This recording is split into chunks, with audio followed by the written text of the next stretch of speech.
Coger las palomitas, que os va a contar mi padre su primer Dakar, 8 días incomunicados intentando rescatar su coche, una paliza brutal que le dieron unos militares y 1000 aventuras que no os podéis imaginar. Hoy os dejo con él directamente.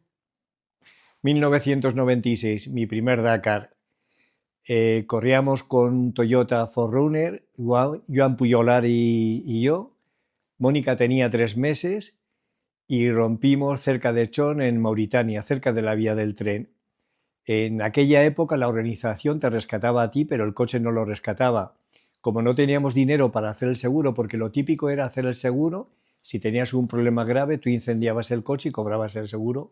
Nosotros no lo pudimos asegurar y tuvimos, después de rescatarnos, contratamos un camión 4x4, el mejor que vimos en Chon. El camión inicialmente sí que tenía 4x4, pero luego en la realidad no tenía, y la sorpresa fue que al día siguiente apareció el del camión con 8 empleados suyos, 8 trabajadores, y dijimos nosotros, no, la gente no se viene, nosotros somos los que hemos contratado el camión y vamos nosotros solos. Bueno, al final, después de estar discutiendo una hora, se vino los 8 empleados suyos para llevar el camión. Ya me dirás tú qué sentido tenía. Pero es que después lo sorprendente, subimos al camión con la poca experiencia que teníamos nosotros antes y llevaba 200 litros de gasoil, 200 litros de agua, 2 bidones vacíos de agua. Digo, pero vamos a ver, ¿todo esto para qué? Si todo esto no hace falta y estamos a 120 kilómetros, vamos, rescatamos el coche y volvemos.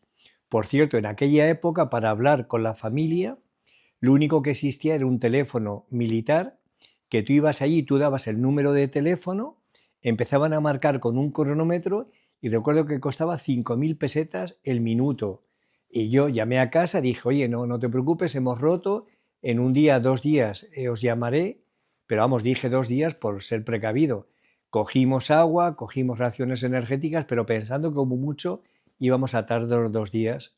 Lo que fueron 2 días, al final fueron 7 días. 7 días sin podernos comunicar con la familia, sin poder decir que estamos vivos y sobre todo con la angustia de decir, ostras, que el primer día ya nos quedamos sin comida, nos quedamos sin agua, vimos que el camión no llevaba tracción, que la gente que iba en el camión acompañando al conductor era para avanzar de 2 en 2 metros, o sea que una locura. Había días que andábamos 3 kilómetros solamente y cuando llegamos por fin a rescatar el coche, lo único que queríamos salvar es el pellejo, ni coche ya ni nada. Pero vamos, ahí no se complicó todo, o sea, luego nos quedamos sin agua, nos quedamos sin comida, echamos una cabra al salir de Zurak, que yo no quería que la echasen, pero al final la cabra se vino con nosotros, comenzamos a comer la cabra, luego la cabra se puso, pues imaginaros una cabra que la llevas colgada en el lateral de un camión y a los 2 días de llevar la cabra colgada en el lateral del camión comienza a salir gusanos. Imagínate que al final te tienes que comer la carne con los gusanos y si no, no había otra cosa. Ah, por cierto, yo cada vez que veía camellos ordeñaban a las camellas y yo decía, ostras, qué rica está esta leche, qué bueno que es, yo no me voy a morir. Y luego fui a hacer unas fotos para tener recuerdos de esta historieta y al final resulta que el sabor raro que yo le encontraba a la leche era que era mitad orina, mitad leche, porque al ordeñar a la camella se meaba y eso lo corría, salía en el mismo recipiente y era, vamos, una asquerosidad, pero al final, oye, te haces y salimos adelante. Luego un paso problemático fue en Chon, un paso militar.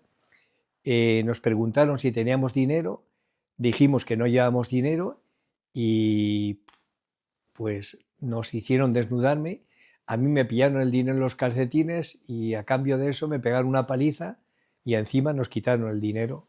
Toda vamos, fue una Desnudos. desnudo, sí. Fue complicado porque era una supervivencia total, todos los días con problemas, todos los días que no éramos capaces de descansar un día completo. Intentamos llegar a la frontera de San Luis, por fin al cabo de los 7 días llegamos a la frontera de San Luis y allí llegamos, cruzamos a Senegal y una vez en Senegal ya desde el Hotel La Poste ya pudimos hablar con la familia y decir que estábamos bien, que no nos había pasado nada, pero que simplemente que no nos podíamos comunicar.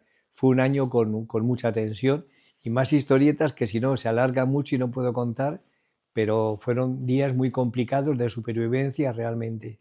Y al año siguiente te quedaron ganas para volver. Y al año siguiente, no, ese mismo año ya estaba deseando volver y mira, se engancharon las cosas, al final me enganché y corrimos pues esto, me parece que en el África, en el Dakar africano, 11 Dakar.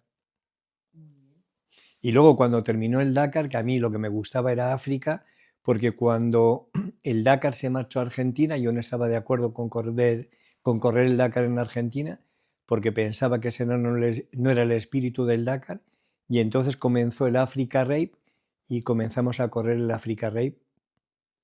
Y más tarde, con la petarda de tu hija. Y más tarde, pues el objetivo siempre mío, y gracias a los amigos me dieron la oportunidad de correr el Dakar con mi hija, que para mí era un sueño. Al final lo conseguí. No solamente conseguí correr con Mónica, sino con Marta también.